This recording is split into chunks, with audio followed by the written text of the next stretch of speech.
Hello friends, I welcome you for the series of lecture on the basics of industrial safety, under which we are going to discuss about the industrial hygiene and occupational health, and today's topic is personal protective equipment. So nowadays there is awareness about the PPEs. So why we are going to use these PPEs in the industries or in other places also? So we are going to focus for the industries now. So to prevent the accident. So for the prevention of accident, engineering control is the best control. And in case if the engineering control is not suitable or not feasible, then we are going to apply the PPE's protection. So the problem is not the availability but ease of its use by the workers on the shop floors. In India, the workers are most of the workers are illiterate, not safety conscious and not trained to wear such equipment. The problem becomes more acute mostly in small and medium scale factors. So in the large scale industries or in the standard industries, the PP awareness is better than the small or medium scale industries. About 30 to 40% total accident can be prevented or controlled by the proper use of PP. PP provides good defense against hazards of toxic exposure, oxygen deficiency, dusting, chemical splashes, flying particles, etc. So what are the limitations of PP? They can't be used in a higher concentration. That is one of the major limitation, that can't be used for the longer time. In heavy concentration, only self-breathing content or self-breathing apparatus is recommended, and that too for limited time. So PP is the second line of defense. So first line is engineering control. Other limitations are the equipment malfunctions may include but are not limited to degradation of the protective ensemble, perception of odors, skin irritation, unusual residues on PP, discomfort or inappropriate sizes, fatigue due to use of respirators, interference with vision or communication, restrictions of movement, personal responses such as rapid pulse, nausea, chest pain. So these are the malfunctionings of the PPs or the equipments, and in some cases that permission or penetration of some foreign material or gases may be there in the PP. Then another problem is the temperature of a room or the working environment that may cause the heat stresses issues due to wearing by PP. So these are the some limitations where or in which conditions we can't use PP. So we have to solve these problems. What is the need of PP? So in some accidents there are fatalities, especially when we are dealing with the chemical industries, in which some poisonous or toxic gases or liquids can be used, like phosphine chloroform splash of 2-4 dichlorophenyl, etc. are the examples where PP is must. Recently, now we studied the accident of styrene in the Visakhapatnam case. So there are many cases where PP is essential for the process conditions. So the need of PP in general are from visual or foreseeable hazards, accident experiences, report of the safety committee, safety audits, survey, sampling, job safety analysis, and risk assessment. Some legal requirements and remarks of authorities are also there, where from which we need PP. Some record of medical department also indicate the need of specific PP in specific section or specific area. Chances of failure of engineering control material, process equipment and safety devices is another reason for need of PP. situation where injury control are less possible, then we have to adopt the PP. PP effectively avoids the contact of dangerous substances, noise, vibration, radiation. It protects from atmospheric contaminants. It is legal as well as moral duty to provide PP. What are the applicable standards for PPs? So, second section, and in that CB, that is section 2 CB or first schedule of the Factory Act 1948 amended in 1987 is one of the major reference, because in this section hazardous process definition is given, and with reference to that section 2 CB, in the first schedule there are 29 different industries involved hazardous process listed in that schedule. So for these processes, for these hazardous processes, for these industries, for these references, that PP is essential. Then with reference to section 41F of Factory Act and some schedules of MSIHC Rule 1989, there are some toxic chemicals listed in the different schedules where PP is essential, and it is also mentioned the permissible levels of that toxic chemicals. So if the toxic chemical present in the work environment is above the permissible levels, then PP is must. Then Rule 81 of the Model Rule under the Factory Act 1941 also says that use of PPs. Then 73M Rule, that is from Maharashtra Factory Rule 1963, that is collection and dissemination of information, indirectly gives us the idea of material safety data sheet, where it is also mentioned that personal protective equipments are essential. The MSDS is also referred in the MSIHC Rule 1989, where again the PPs are also mentioned. Then some schedules also mentioning the necessity of PP under Maharashtra Factory Rule 1963. There are other standards also, like IS standards, that is Indian standard, then ANSI, American National Standard Institute, and OSHA, Occupational Safety and Health Administration, also guided us to use the PP, as well as there are standard testings provided in the specific IS for that particular PP. General factors of selection of PP. So we are discussing about the general things for the selection. It should give adequate protection against the nature, severity and type of hazard. It should be of minimum weight, minimum discomfort. Attachment to the body should be flexible. It should be durable and attractive. It should not cause any hazard through its material, design, defect, use or failure. It should conform IS and test required. It should be easy to clean, repair and maintain. So these are the general factors to select the PP. Now the classification or the types of PPs are, there are mainly two types. One is respiratory PP and second is non-respiratory PP. So we know the non-respiratory PP generally. The non-respiratory PP means which is not related to the respiration systems. It means for the head protection, for the hand protection, for the foot protection, for the finger protections, for the eye protection, for the ear protection.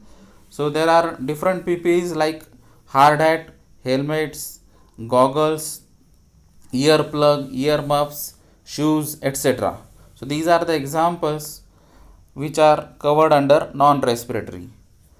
Generally, the workers or employees are not knowing about respiratory type of PP. So I have mentioned here a respiratory type of PP, which are again classified under two categories, that is air purifying respiratory type of PP and supplied air respiratory type of PP.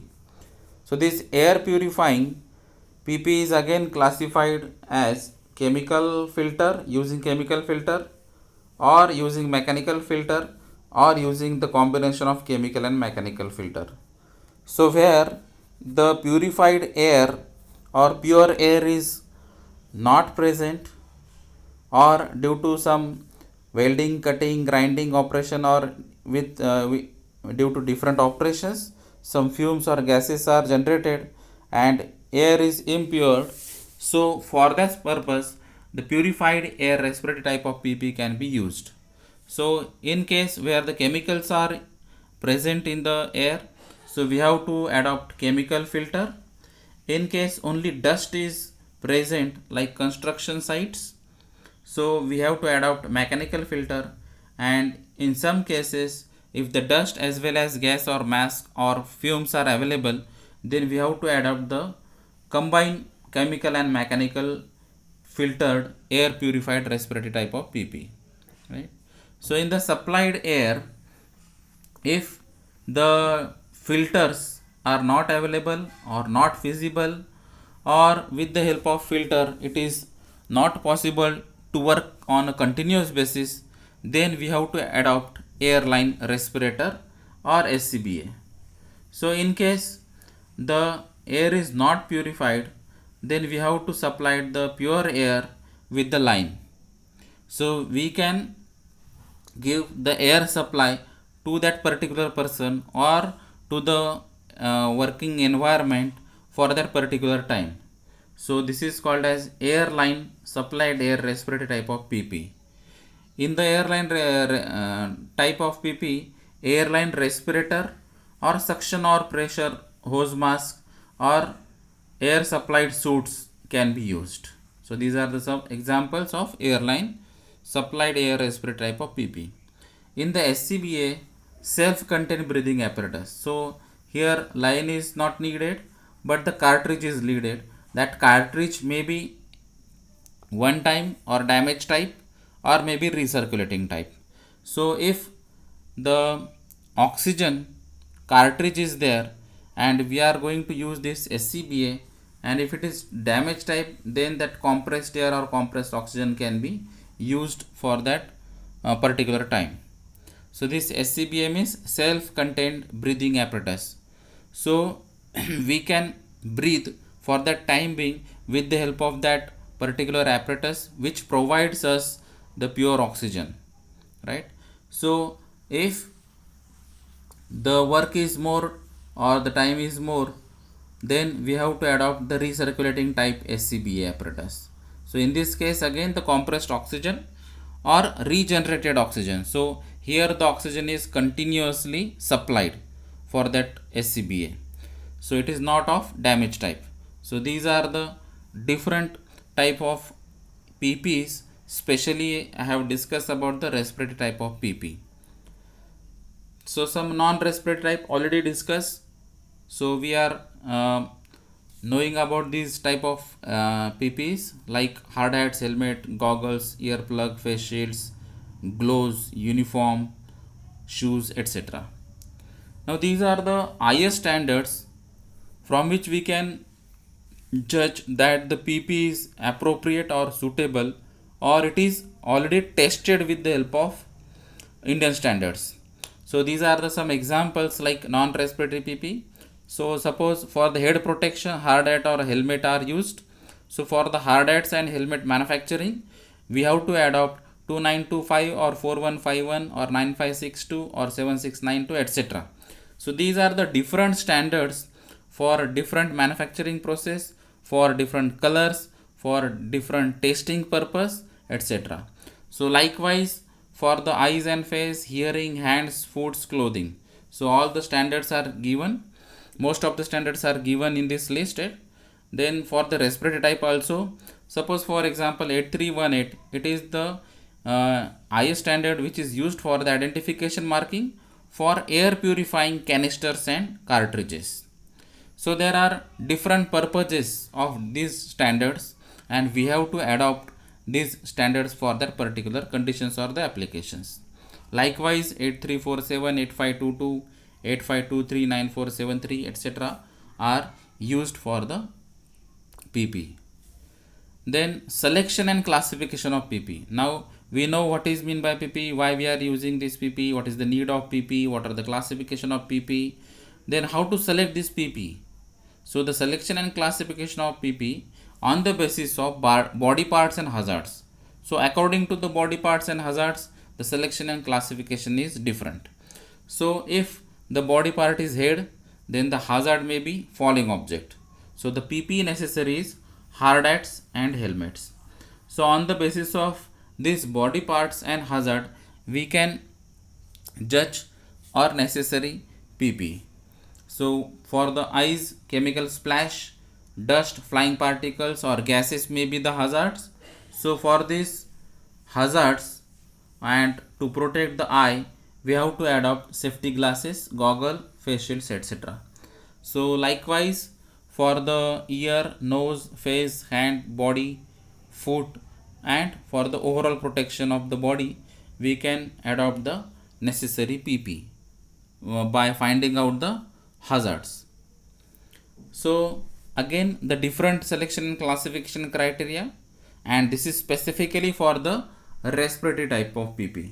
So this is for respiratory type of PP and it is based on the type of hazards. So hazard assessment is necessary for all types of PP. So if the hazard is for due to hazardous substance handling or use in the process, then what is the provision? So if the hazardous substance is gas or vapor, then we have to adopt this type of PP. So again there is a condition or sub condition that is called as imminent danger to life and health. So if the gases and vapors are present, it means hazardous substance is present in terms of gas or vapor, and if the imminent danger to life and health due to this gas or vapor, then we have to adopt SCBA, hose mask, blower, gas mask, etc. And if the gases and vapor are not imminent danger to life and health, then we have to adopt airline respirator, hose mask, gas mask, cartridge, etc. So on the basis of type of hazard, we have to adopt this type of PP. Second example is flying particles is a hazardous substance. So for this flying particles, we have to adopt dust mask or fume, airline respirators or abrasive blastings, powder type of respirators, etc. So to absorb or filter these flying particles, we have to adopt such type of PP. If the hazardous substance is the combination of this gas and flying particles, then we have to adopt the combination of these PPs. Like it may be imminent danger to life and health, or it may not be imminent danger to life. So depending on that condition, again we have to adopt such type of PP. Another type of hazard in the respiratory type of PP is majorly oxygen deficient atmosphere. So for the oxygen deficiency, we have to adopt mainly SCBA apparatus, that is self-contained breathing apparatus, in which oxygen is there, oxygen is stored, and that may be damaged type of recirculating type. So we can inhale that pure oxygen which is supplied by the SCBA apparatus, and we can overcome the oxygen deficiency as a hazard. So these are the different selection and classification of respiratory type of PP based on the type of hazard. So these are the some examples where material of selection for PP.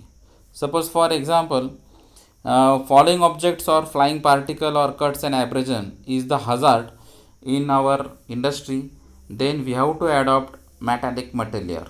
So the type of PPs we can use or no, but we have to adopt the type of material and that particular material, that is like metal. So for the cuts and abrasion, falling objects, flying particles, mostly we have to adopt metal. But in some cases, if the hazard is not severe or medium, then we can adopt the plastic or PVC material for this PP. So for other things like hot liquids, moistures, acid, alkali, electric shock, etc., we can use rubber as a material. For spark, hot material, heat, etc., we can use asbestos, because asbestos is a heat resistance material. So depending on the characteristics of material, we can adopt the different type of material depending on the hazards involved in the process or industry. So up till now whatever we have discussed, it clearly shows that we have to assess hazard. It means hazard assessment is necessary for all types of PP, and on the basis of that hazard we have to find or identify the specific type of PP, and then the selection criteria is applied. So this is hazard assessment criteria in overall or in general. Evaluate every job function, determine if hazards are present, check for hazards to all parts of the body, determine appropriate PP. So PPs are for protecting the overall body parts. So the first point is head protections. So for head protection now, the hazard assessment should be done. So now it is a particular body part, that is head, and for this head protection we have to assess the hazards. So following object is one of the hazard: exposed electrical conductors, low hanging obstructions. These are the different hazards. So on the basis of this hazard we have to add up this PPs for head protection, like hard hats, helmets, electrical insulation, then bump caps, ANSYS Z89, etc. Then this is the mechanism how hard hats can protect you. So it is a simple suspension phenomena, like suspension or shock absorber in the vehicle. So it is suspension system inside acts as a shock absorber. Some hat serves as an insulator against electrical shocks, and that is why the material type is also important. So for this purpose, for electrical shocks, the material of hard hat should be electrical insulators. Shield your scalp, face, neck and shoulders against splashes, spills and drips. So again, whatever the characteristics of these splashes, spills, drips, depending on that characteristics we have to choose that type of material for this type of PP. Some can be modified, so you can add face shields, goggles, hoods or hearing protections. So these are some guidelines for the selection of PP specifically for the head protection.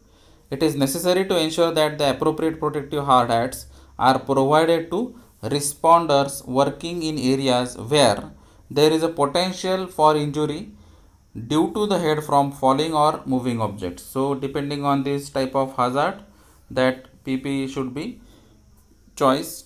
Employees are near exposed electrical conductors that could contact the head. There is a risk of striking the head on obstruction or head clearance. So in some cases the head clearance is very less.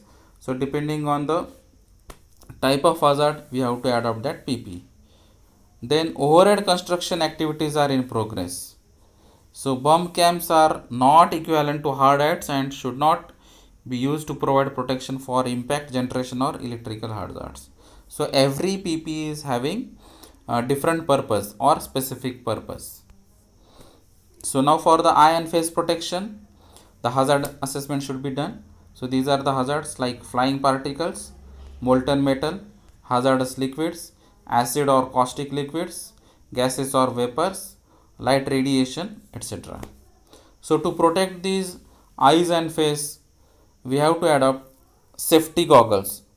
Why? That primary protection intended to shield these eyes from a variety of impact hazards.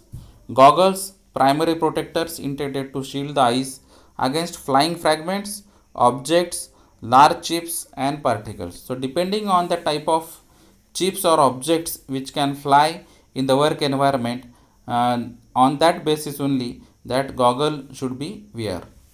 That face shield, secondary protector intended to protect the entire face against exposure to impact hazards. Eyewear, some models have molded in side shields and brow guard for extra protection above and around eyes. So depending on the type and level of hazards, the eyewear should be choiced. These are the some goggles and glasses like chemical splash protection, impact protection goggles, then some safety glasses, some perforated or non-perforated, it is also called as ventilated and non-ventilated. So this ventilated goggles are allowed air circulations. So in some cases where the dust, liquids or light may be there, but in some cases if the temperature is more, then we have to adopt this ventilated type of goggles to avoid the humidity or temperature. But in some cases, to avoid the chemical contact or gas contact or vapor contact, we have to adopt the non-ventilated goggles. So depending on the conditions and hazards, there is goggles should be selected. So it is in this picture, you can observe these perforations. So this is perforations means ventilated goggles are there. So these are unsuitable for protection against chemical gases and dust, because when in the environment chemical gases or dust are present, then through these perforations these chemical gases or dust may contact your skin or eyes. So indirect ventilation goggles not perforated and will not protect against gas or vapor. Non-ventilated goggles specifically designed for the preventing the splash entry, that is chemical splash or some fumes or vapors also. May fog and require frequent lens cleaning, that is one of the limitations of non-ventilated goggles. Face shield is actually the heavier and bulkier, but it is a secondary protection for the eyes and face, do not protect against dust, mist or gases. In some cases this type of material of goggles also needed, where even the staple gun can be punched through these goggles. So this can be protected with the help of specific type of safety glasses. So some guidelines for the selection of this eye and face protection: safety glasses should be fitted with permanent side shield protection. Safety glasses are required in laboratories, manufacturing areas, pilot plants, engineering workshops, etc. Glasses with side shields are not designed to protect against liquids or dust. Therefore, other methods of protection will be required. Emergency responders wearing prescription spectacles should be provided with eye protection meeting their prescription as well as relevant legislative requirement, or with eye protection compatible with their normal spectacles. Photochromic lenses in safety glasses should not be used in operations where visual acuity or fast reaction to visual stimuli is required. So it may misguide you, because with the help of this light the mechanism is going to change and it impacts on the visibility. Responder who normally wear contact lenses should be prohibited from wearing contact lenses when corrosive or irritating materials are handled. So for the corrosive or irritating materials, contact lenses are not suitable. Included on a list of all employees who wear contact lenses for reference by emergency medical personnel. Requested to maintain a spare pair of contact lenses or a pair of prescription glasses on site. For emergency responders who wear corrective lenses and are required to wear full face respirator SCBA, appropriate frames or a respirator face mask should be provided to ensure vision is not compromised. Goggle and a full face shield should be worn for operations involving liquids and vapors that are irritant or corrosive. Operations such as transferring, dispensing and packaging materials with the potential for splash or splatter. So for the hearing protection, we have to again do the hazard assessment. So conduct a noise survey, monitor impacted employees, repeat this monitoring. So for the hearing protection, the main guidelines are given by the EPA and INC, that is Environmental Protection Agency, American National Standard Institutes. So earplug, earmuffs, canal caps, these are the different hearing protective PPEs, and audiometry testing can be done to verify the hearing capacity of a particular person. So in the guidance of selection of PPE, the main guidelines or the basis, the 85 decibels A scale noise is the main criteria for the hearing protections. So up till now, in the MFR 1963 90 decibels have mentioned, but in the amendment it is now mentioned 85 decibels. So as per as the MFR, global EHS standard or other standard concerns, for the 8 hours TWA they have given now 85 decibels is the maximum limit for the sound which we create in the industries for 8 hour time weighted average.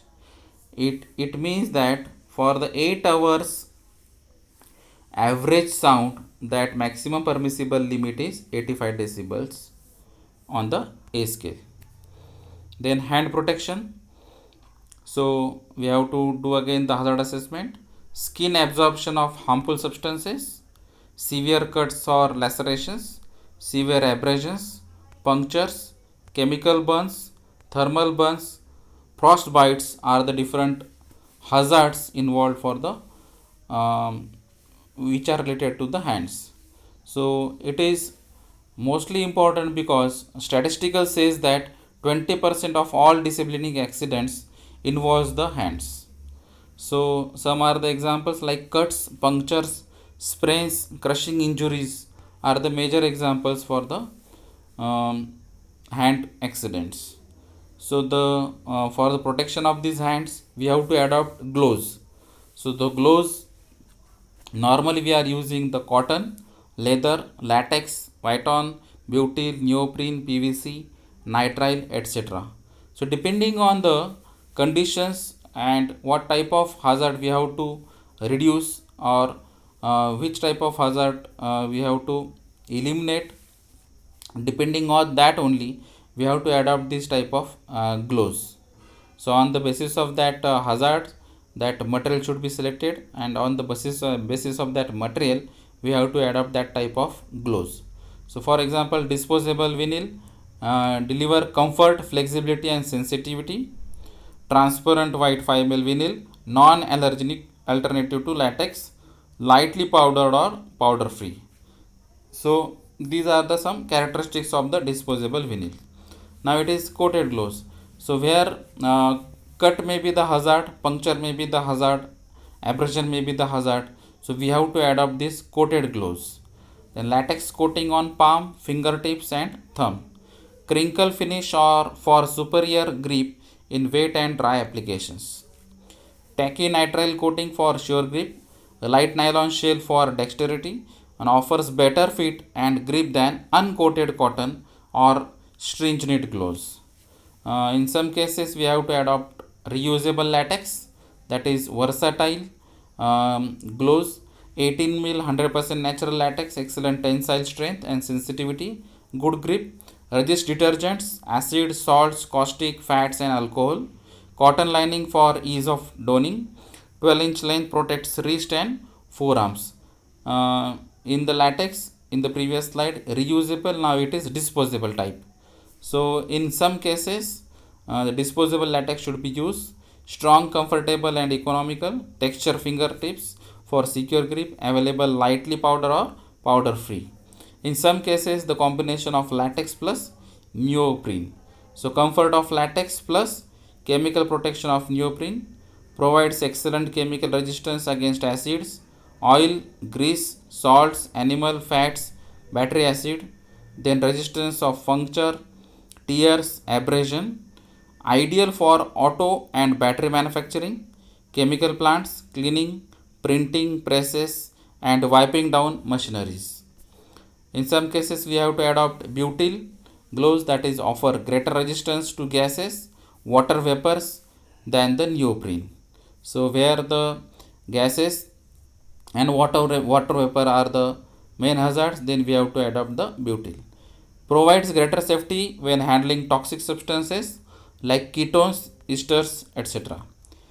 When we have to use this PVC or nitrile gloves for with the nitrile reinforced coating, texture or to improve wet grip, cotton interlock liner for comforts.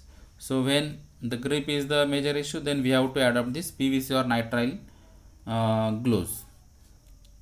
Reusable nitrile, excellent resistance to variety of solvents and petroleum products. resist most liquids, resist cuts, snacks, punctures, swelling, and degradation by the organic solvents and hydrocarbons. So while selecting the type of glove, we must sure that the gloves are in a good condition without any puncture. So for the selection of hand protection, chemical resistance should be judged. Kevlar, metal, mesh, cut resistance gloves should be adopted depending on the conditions again. Leather work gloves, extreme temperature gloves, electrical work gloves, etc. And these are the some guidelines again depending on that conditions or the hazards present in the working environment, like skin absorption, cuts, abrasion, etc., which is already discussed in the previous slides. For the food protection, again we have to do the assessment. So falling, rolling, or sharp objects are the hazards. Electrical hazards may be there. Slippery walking surfaces, hazardous material may be present on the path. Cold weather conditions, these are the some hazards. So how to protect it, why it is important. Compression injuries, heavy machineries, equipment and other objects can roll over your feet. So where especially when the heavy equipments or machineries are involved in the industries or on the site, then it is very essential to wear the particular safety type of shoes. So the result of this type of accident is often broken or crushed bones. Injuries from the spills and splashes, liquids such as acids, caustic, molten metals can spill into your shoes, boots while handling the materials or while handling the chemicals. So these hazardous materials can cause chemical and heat burns. So another type of hazard is electrical hazards. So to avoid this electrical hazard, we have to adopt some electrical insulated or sole shoes. The guidelines like ANSI Z41 PT99 is given for this electrical shock absorber. So these types of foot protections are also there. So there are many types: work shoes, boots, steel toe shoes. Then other options are also available with the for the foot protections. So these are again a different example: steel toe, metastaral, puncture or slip resistant soles, chemical resistance, waterproof or cold weather footwear, etc. So depending on that environment or the conditions or the hazards present in the industries or in that particular section or department, we have to adopt the type of shoes. So these are the some guidelines. Again, these guidelines are depending on the type of hazards whichever we have already discussed, like chemical hazards, falling hazards, electrical hazards, slip resistance, etc. Now it is respiratory protections. So for the respiratory protections assessment, hazard assessment, airborne dust or particulates may be the hazard, vapors or fumes may be hazard, lack of adequate oxygen, that is called as oxygen deficient atmosphere. Identify the specific sources, that different chemicals may be there or different foreign material other than air may be there.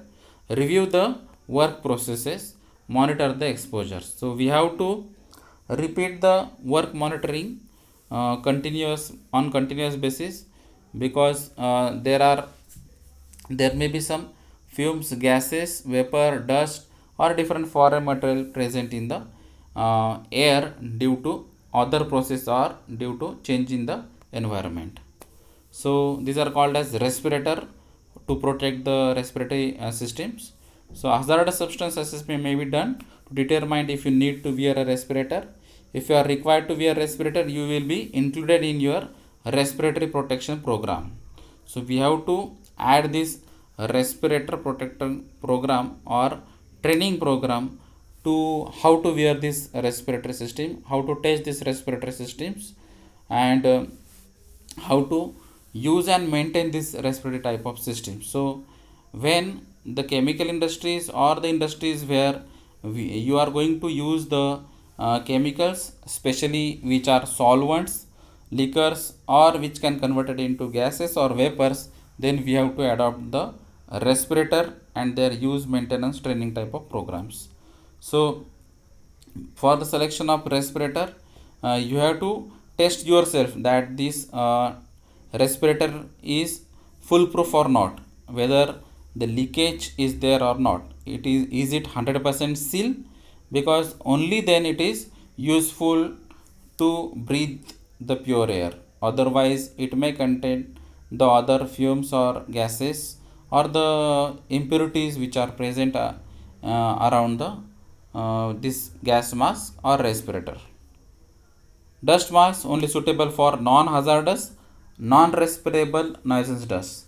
So sometimes it is happen that when we are someone asked to wear the personal protective equipment, especially respiratory type of, mostly the workers are using this dust mask. But dust mask only suitable for the non-hazardous, non-respirable noisance dust. So if your employer provides for respirator for your voluntary use, or if you provide your own respirator, you need to take certain precautions to be sure that the respirator itself does not present a hazard. Because in some cases, if the high standard dust mask or local dust mask are there, then that may present itself a hazard. So these respiratory type of PPEs are having some ratings, like these are the mask, and these masks are divided into three types. So these are the three ratings like N, R and P. So N indicates that if they are not resistant to oil. So N type of gas mask used only where there should not be requirement of the resistance of oil. So nowadays for COVID-19 we are using that N95 mask. So uh, we are protecting the respiratory system from the viruses. So we are not protecting from the oil. So it is N95 mask is one of the example. So R is if somewhat resistance to oil. So in case if you want to resist, then you have to adopt the R. But if the oil presence is more in the working environment, then we have to adopt P type of gas mask. It is strongly resistant to oil, and P stands for proof. So it is oil proof gas mask. So these are the three respirator ratings. In some cases, hood respirator can be used. That is also called as filtered powered air purifying respirator. So this purified air can be supplied to the breathing zone, that is 30 centimeter dia from the nose, and the total protection from the head, that is from your hair to shoulder, can be protected with the help of this hood type of respirator. So these are some guidelines, again depending on the type of hazard or the exposure. Like hazardous material is there, then the dust mask are not sufficient, we have to adapt some gas mask or cartridge type of mask or other types of PPs.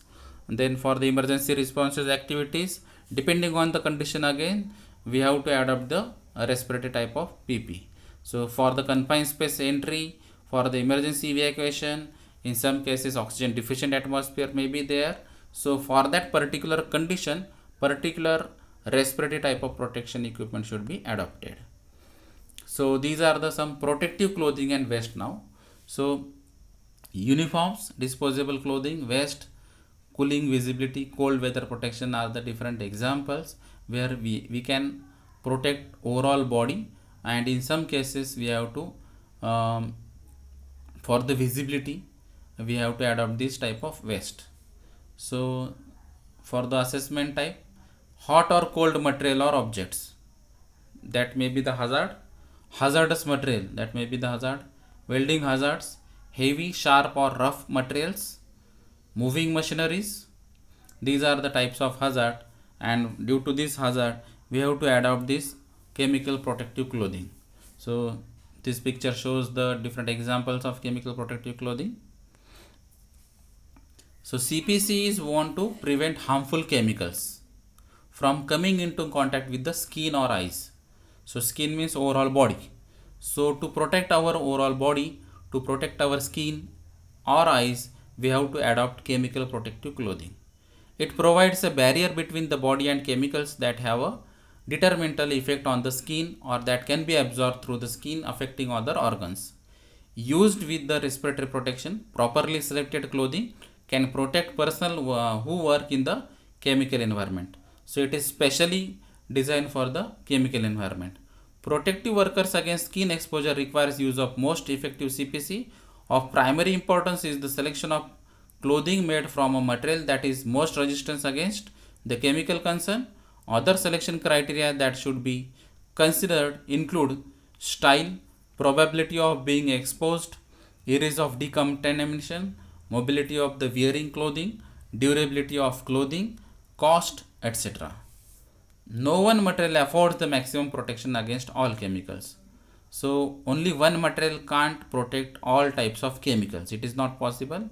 See, every material having there some specific characteristics, that is resistance characteristics, and depending on that resistance or chemical resistance characteristics, that CPC should be used. So CPC selected must be made from a material that affords the greatest deterrent against the chemicals known as expected to be encountered. Properly selected clothing can minimize the risk of exposure.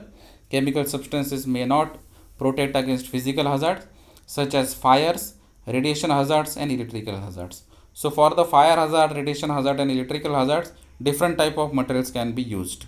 It is not used for the same, that is chemical protective clothing. The use of other PPEs must be determined to ensure complete protection. Head protection by hard hats, eye and face protection by goggles or impact resistance lenses, hearing protection by earmuffs or earplugs, foot protection by impact and chemical resistant safety shoes. So these are the some CPC performance parameters or consideration from where we can identify the performance of a particular CPC. Like chemical resistance means whether that CPC is sufficient for the resistance to that particular chemical, whether it withstand that chemical and physical change. Then durability, so that is ability to withstand wear. Flexibility, whether it is flexible or not with gloves and full body suit. Then the temperature resistance, so side by side with chemical as well as temperature resistance parameter should be there. Then the service life reflects the ability of a material to resist aging and deterioration. Cleanability reflects how easy it is to decontaminate protective material effectively.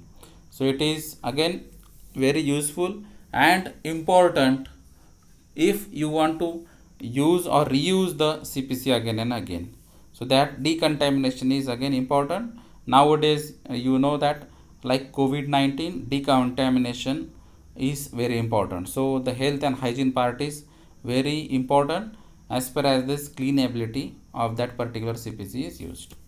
Then the size of that CPC, whether the dimensions are appropriate or not. Then the color which is suitable or not, that may be bright color, that may be visual contact, or some dark or absorb radiant heat. So depending on the condition you have to adopt that type of color and whether it is suitable or not. So the cost is the another parameter from which we can select the CPC. So again chemical resistance is major focus under the CPC parameters, and depending on the effectiveness of this chemical resistance we have to adopt the CPC mainly. We have to check the penetration point. So is the transference of chemicals through opening in a garment. If the penetration is there, then there is no use of this CPC. So there is no use of wearing CPC in that particular chemical environment if the penetration is occurred. Then degradation might be possible, and it is specially possible when that particular chemical which is present in that chemical environment may affect on the material quality. So degradation may be possible, and degradation may be converted into different categories like excellent, good, fair, or poor. So on this basis also we can judge the chemical resistance CPC. Then the permeation, already discussed that that is nothing but the penetration. The permeation term is specifically from the chemical engineering point of view, and this is simple the permeation rate. So if it is with respect to time or with respect to seconds or minutes, and then the different definitions are all there, like mg per centimeter square per minute. It means it is a permeation rate in which the chemicals in terms of milligram per centimeter square is penetrated with respect to 1 minute. So if it is with respect to minutes, then it is also called as breakthrough time. So these chemicals are go through the or penetrate that particular CPC and make contact to your body with respect to that particular area, like unit centimeter square and in a minute. So these are the different parameters from which we can judge the performance of CPC. So these are the different standards also, where the manufacturers or supplier can gives us the idea to check the chemical resistance, and American Society and Testing Materials, that is ASTM, also gives us the guidelines for checking the chemical resistance of that CPC. So to protect this body, overall body or skin or eyes, we have to adopt the CPC specifically in the chemical environment. So for this type, generally the CPC are categorized in the elastomer and non-elastomer category. So the categories or classification or types are maybe different for the different industries or from the different sources, but in general the CPC is classified as elastomers and non-elastomers, and this classification rated as good for or poor for. So some examples are, for example, elastomer. So this elastomer, like natural rubber, is good for alcohols, dilute acids and bases. So it gives us the flexibility for using in the alcohol environment, in the dilute acid or in the basis environment. So it is very good resistance for this alcohol, acids and bases, dilute acids and bases, natural rubber. But it is poor for, so when the organic chemicals are there, then we should not go for the natural rubber. So for the organic chemicals, that good for option may be other elastomer or non-elastomer. So depending on these characteristics are already find out from the different experiments and experiences, and that is why we can adopt this table directly. So like that, for examples, polyvinyl alcohol almost for all organic. So this organic chemicals is poor for natural rubber. So now the polyvinyl alcohol is good for all the organics. So likewise, depending on the conditions and hazards, we have to adopt this type of elastomer or non-elastomer. So there are different examples like chlorinated polyethylene, then nitrile rubber, polyvinyl chloride, neoprene, butyl rubber, Viton, Teflon, polyurethane, blends or layers, etc. Now in the case of non-elastomers, so these are the again some examples, and the same categories like good for and poor for. Now one column is added, that is recommendations. So in case of the case is poor for, then what should be done, or in case of good for, then what are the limitations. So these are the recommendations given on the basis of that non-elastomer type of materials. So how to select this CPC? So depending on the following characteristics, we have to adopt the type of CPC. Like it should be based upon the following: likelihood of exposure, how much exposure is there, at what level, then type of exposure, that may be gaseous form, that may be heat form, that may be in terms of radiation, etc. Exposure duration, that may be in some seconds, in minutes, in hours, etc.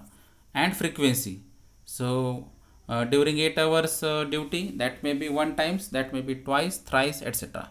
Body areas likely to be exposed, which type of area, body part is going to expose, like hands or only eyes and faces, etc. Human factors required: tactility, dexterity, mobility, visual, audio acuity, workload and rate, that is heat stresses, etc. Physical aspects: abrasion, puncture, snag, characteristics of the hazards. Chemical toxicity, chemical state, concentration, radiation, biological. Material of construction, chemical resistance, physical properties, then design features, gauntlet length, closures, seams, size, cost, then thermal, heat and cold. So depending on the different types of parameters, we have to adopt the CPC. So there are different types of respiratory type of protective equipment and their accessories like airline trolleys, etc. So these airline trolleys, it is with wheels carrying two light steel alloy cylinders for breathing duration of 4 hours. So in some cases, if the working hours is more, or if you required more oxygen or air, then we have to adopt airline trolley. So it gives us the backup like batteries.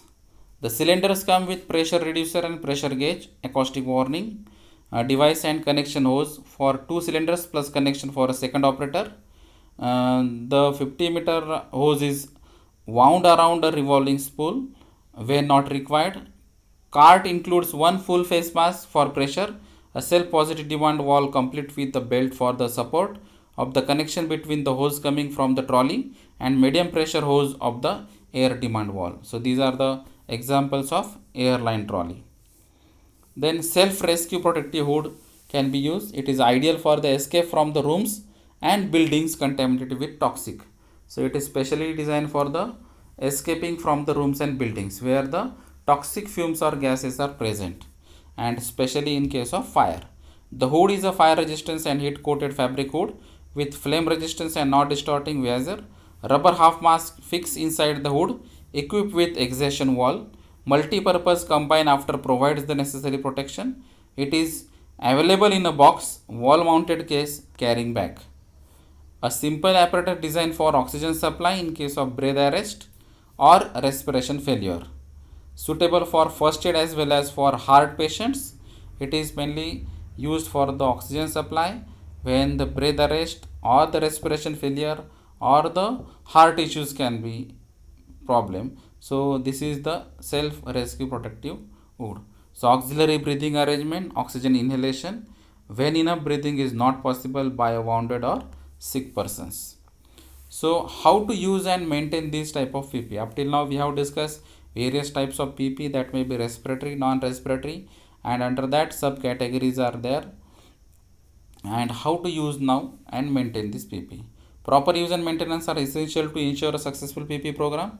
Important consideration during use and maintenance include the following: defective or damaged type should not be worn or used. If the PPE is damaged or defective, that should not be used. Should be reported to appropriate supervisory personnel, should be replaced or repaired promptly. Signs should be posted to specify PPE requirement clearly. If the PPE is damaged or defective, then that sign should be there. If it is useful, then that sign should be used. Then supervisor should ensure that employers wear required PPE properly to protect themselves against and hazard. So for example, if dust is hazard, whether the dust mask is wearing by that particular employee or not, that is the supervision. Employees against PPE should be responsible for inspecting, cleaning, storing, maintaining and disposing of their own PPE unless otherwise specified. Cleaning instruction of PPE should be consistent with information provided by the manufacturer or distributor of the equipment. The proper procedure of inspection, cleaning, maintaining PPE should be included in the employee training program. Procedures for disposal of PPE should be developed and communicated to employees. Employees should be prohibited from laundering and cleaning their PPE at home. Employees should be advised not to remove potentially contaminated PPE from the work site. If a contracted laundry service is used to launder PPE, they should be advised in writing of the potential exposure that may occur from handling contaminated garments and should be competent in decontamination procedures. In employee training, specifically for the PPE, before being assigned task and being issued PPE, employee should receive training in how and why PPE was selected. Why this dust mask, why this gas mask, why this SCBA is selected for this type of particular work, and how it is selected. When PPE is necessary, when PPE is not necessary, when the engineering control is better option, all these things should be clear in that training. Which PPE is necessary? So whether it is respiratory, non-respiratory, again in that respiratory, which type, hard hat, helmet, etc., or in the respiratory airline, or SCBA or oxygen supply, cartridge type, recirculating, what type. So which type of PPE is necessary. How to put on, take off, adjust and wear the PPE properly. So how to wear safety harness is one of the example. In many cases, many employees are not knowing how to wear this safety harness. So training including demonstration should be done for all the employees. The limitations of the PPE, what are the limitations of that PPE, and how to overcome these limitations, that should be covered under this employee training. The proper care, maintenance, storage, inspection, use, replacement and disposal of PP guidelines should be given in the employee training. Before being allowed to perform work requirement, the use of PP, each employee should demonstrate an understand of training and ability to use the PP properly. Remaining should be provided if changes in the workplace render previous training absolute, then retraining is essential. If the workplace or the job profile is changed, then you have to go for retraining.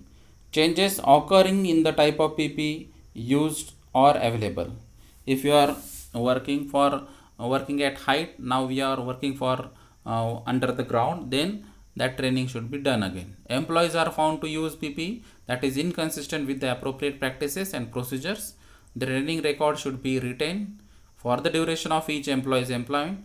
Procedure should be established to ensure that the contractors and visitors are informed of the PP requirement associated with the planned activities at the site. So pre-designed protective insables in selection of PP to provide protection against hazardous material during an emergency response, it is often desirable to pre-designate basic protective insables that may be chosen based on the severity or potential severity of the incidents. So in case of emergency situation, in case of any accident or incident, and then we have to adopt some guidelines. In some cases, the guidelines are referred as US. So US guidelines has established, and the levels of protection for PP for these cases are level A to D. So in some other cases the guidelines are different one, but now I am going to discuss the guidelines of US from level A to D. So what is that A to D? So level A protection, it means it is the protection required when the greatest potential for exposure to hazard exists and when the greatest level of skin, respiratory and eye protection is required. So here A level means highest level for the exposure or highest level of hazard for the skin, for the respiratory and for the eyes, right? So level A equipment includes SCBA, that is self-contained breathing apparatus, or SCR, supplied air respirator, etc. So as the level of risk, level of hazard is higher side, so we have to adopt SCBA or SCR. Then level B protection, it is the highest level of respiratory protection. It means when the respiratory type of hazard is major focus as compared to the skin protection or the skin hazard, then we have to adopt B type of protection. Level B is included SCBA, inner outer chemical resistance gloves, face shield, coveralls, outer chemical resistance booties, etc. And it also focuses where the atmosphere contains less than 19.5% oxygen, means oxygen deficient atmosphere is there, and if there is no hazard with respect to skin, then we have to adopt level B protection. In case of level C protection, the concentration and type of airborne substance is known. So if you know what type of chemical, what type of dust is present in the air, then we have to adopt level C protection. It means it is not included SCBA or not needed SCBA or SCR type of facilities, but full face air purifying respirators, inner outer chemical resistance gloves, hard hat, escape mask and disposable chemical resistance outer boots can be used in the level C protections. So it is specifically for the respiratory type of system to protect the respiratory system, but when the atmospheric concentration is known. So it should not exceed the value of like IDLH value, imminent danger to life and health. So it is below the IDLH value, then and then only level C can be adopted. And last is the level D. So here minimum risk, minimum hazards. So minimum protection required and most widely used by the personnel. So in general cases, level D can be adopted like gloves, coveralls, safety glasses, face shield, chemical resistance, steel shoe boots or shoes, and overall it is called as work uniform. So no contaminants are present, then can adopt level D. So these are the level A and D as per as the US standard is concerned. So how to select this general work clothing or CPC? Long sleeves shirts and long pants should be adopted. Flame retardant clothing for the particular type of work. No loose clothing or jewelry. Chemical resistance clothing, especially when the chemical environment is there. Then up till now whatever we have discussed, the conclusion is it is important to remember that no single clothing material is an effective barrier to all chemicals or all combinations of chemical, and no material is an effective barrier to prolonged chemical exposure. So single material is, or a single material which is versatile in nature, is not possible for all types of hazards, all types of levels of hazard, and especially for the long exposure. More information of this type of PP is given under the different EHS standards or in the rules and acts. Key points to remember: every job function in every department is assessed for hazards. Each part of the body is taken into consideration during assessment. PP is selected in response to specific hazards. Proper wear and care of PP is necessary to provide effective protections. So I would like to thank the presentations and guidelines which are available on the websites, especially on the Glaxo. So I have referred different sources, and combining all these sources I have presented this video for the PP. Thank you.